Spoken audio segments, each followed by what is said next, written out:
الطاف حسین کا پاکستان سے لندن تک کا سفر کیسا رہا؟ کیا بانی ایم کیو ایم حقیقی لیڈر ہے یا غدار؟ ایک طرف تو کراچی کے مہاجر برادری کا بڑا حصہ انہیں اپنا نجات دہندہ اور مڈل کلاس پڑھے لکھے طبقے کے حقوق کا رکھوالا سمجھتا تھا، تو دوسری طرف ایسے لوگوں کی بھی کمی نہیں ہے جن کے خیال میں الطاف حسین کے ہاتھ ہزاروں لوگوں کے خون سے رنگے ہوئے ہیں۔ الطاف حسین اس قدر متنازع اور تقسیم کرنے والی شخصیت کیسے بن گئے؟ اس سوال کا جواب دینے کے لیے ہمیں ان کے ماضی پر ایک نظر ڈالنا ہوگی۔ آئیے آج کی ویڈیو میں آپ کو بتائیں کہ الطاف حسین اصل میں کون ہے۔ حق پاکستان ٹرینڈ میں خوش آمدید۔ دوستو، Altaf Hussain M Q M کے بانی اور قائد ہے۔ الطاف حسین نہایت کرشماتی شخصیت کے مالک ہے۔ الطاف حسین فی الوقت لندن میں مقیم ہے، جہاں وہ گزشتہ 3 دہائیوں سے خود ساختہ جلا وطنی کاٹ رہے ہیں۔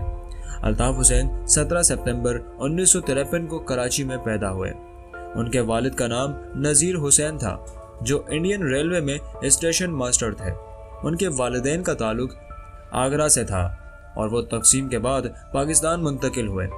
الطاف حسین نے اپنی ابتدائی تعلیم عزیز آباد کے نواحی علاقے میں کیمپری ہینسوی ہائی اسکول سے حاصل کی۔ عزیز آباد میں الطاف حسین نے اپنے بچپن، لڑکپن اور جوانی کا بیشتر حصہ گزارا۔ 70 اور 71 کے درمیان الطاف حسین نے فوجی تربیت کا کورس کرنے کے لیے نیشنل سروس کیڈٹ اسکیم میں شمولیت اختیار کر لی، لیکن بہت کم لوگ جانتے ہیں کہ اس فوجی تربیت کے فوراً بعد وہ خود بھی پاکستانی فوج کی بلوچ رجمنٹ میں شامل ہو گئے۔ 1974 میں میڈیکل کالج میں داخلہ نہ ملنے کے بعد الطاف حسین نے اسلامیہ سائنس کالج سے مائکرو بایولوجی میں BSc کیا، پھر کراچی یونیورسٹی کے شعبہ فارمیسی میں داخلہ لیا، جہاں 11 جون 1978 کو الطاف حسین اور اس کے ساتھیوں نے آل پاکستان مہاجر اسٹوڈنٹس آرگنائزیشن یا APMSO قائم کی۔ الطاف حسین نے سن 1989 میں یہیں سے گریجویشن کی ڈگری لی۔ الطاف حسین کی سیاسی زندگی کا آغاز جامعہ کراچی سے ہوتا ہے، جہاں وہ اور ان کے ساتھی طالب علم عظیم طارق نے مل کر آل پاکستان مہاجر اسٹوڈنٹس آرگنائزیشن یعنی کہ APMSO کی بنیاد رکھی۔ 1978 میں تشکیل دی جانے والی اس تنظیم نے مختصر عرصے میں نہایت مقبولیت حاصل کر لی۔ پھر ضیاء الحق نے کراچی میں پیپلز پارٹی کو پیچھے دھکیلنے کے لیے الطاف حسین کے سر پر دست شفقت رکھنے کا فیصلہ کیا۔ شہری سندھ کے احساس محرومی و مایوسی اور پرکشش نعروں کے سہارے ضیاء جنتا کی سرپرستی میں الطاف حسین نے آگے بڑھنے کا سفر جاری رکھا۔ ضیاء دور میں بلدیاتی انتخابات کے موقع پر نمائندگی سے محروم عام لوگوں کو ایم کیو ایم کے ذریعے اپنی سیاسی نمائندگی کی امید نظر آنے لگی۔ ضیاء نے بھی پیپلز پارٹی کو ٹھکانے لگانے کے لیے جماعت اسلامی کی جگہ مہاجروں کو آگے لانے کا فیصلہ کر لیا تھا۔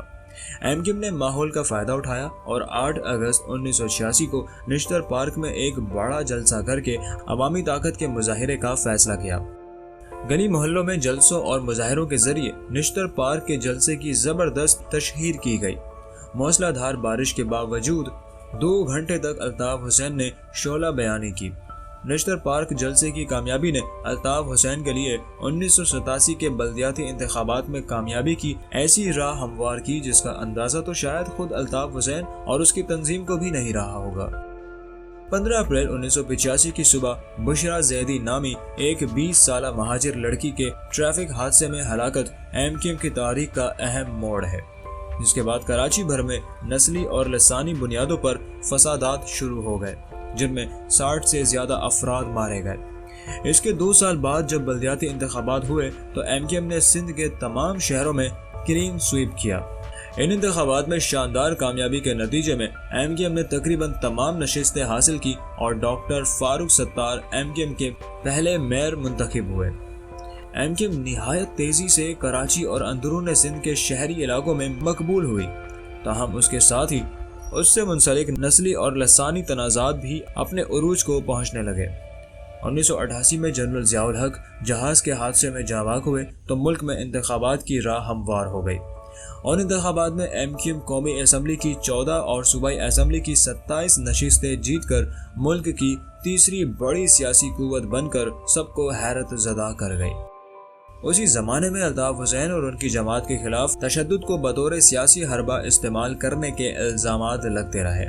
1990 کے عام انتخابات میں MQM ایک بار پھر صوبے کی تیسری سب سے بڑی سیاسی جماعت بن کر سامنے آئی۔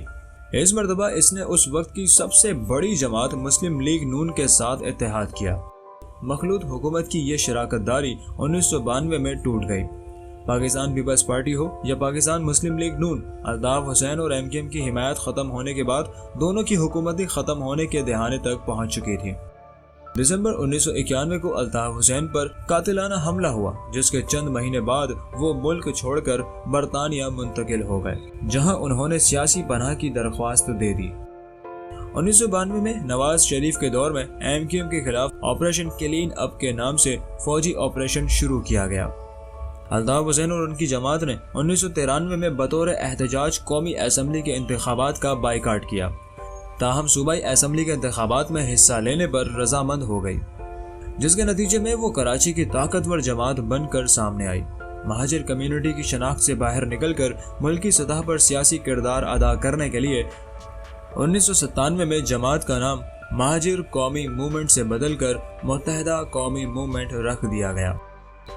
جماعت نے اپنے اندر دھڑا MQM حقیقی بنتے بھی دیکھا۔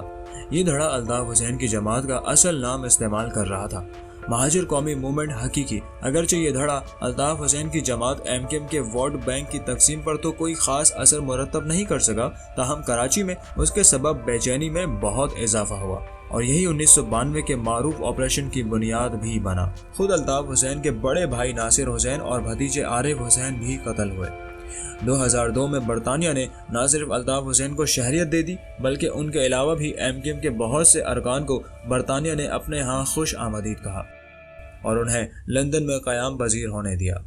پاکستان میں الطاف حسین کے خلاف 30 سے زیادہ قتل کے الزامات کے تحت مختلف تھانوں میں مقدمات درج ہیں۔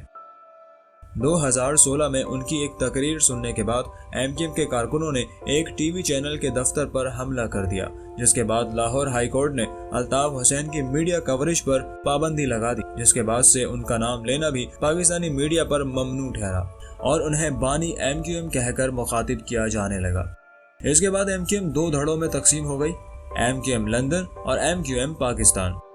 اس دوران MQM لندن کے کارکنوں کی پکڑ دھکڑ شروع ہو گئی اور اس کے کارکنان زیر زمین چلے گئے، جبکہ MQM پاکستان کی سیاسی مقبولیت میں کمی واقع ہوتی چلی گئی۔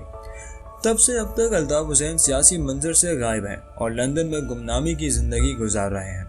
اب دیکھنا یہ ہے کہ الطاف حسین کا اختتام کسی برطانوی جیل میں ہوتا ہے یا پاکستانی جیل میں، یہ دیکھنا ابھی باقی ہے۔ مزید اپڈیٹس کے لیے دیکھتے رہیے حق پاکستان ٹرینڈ۔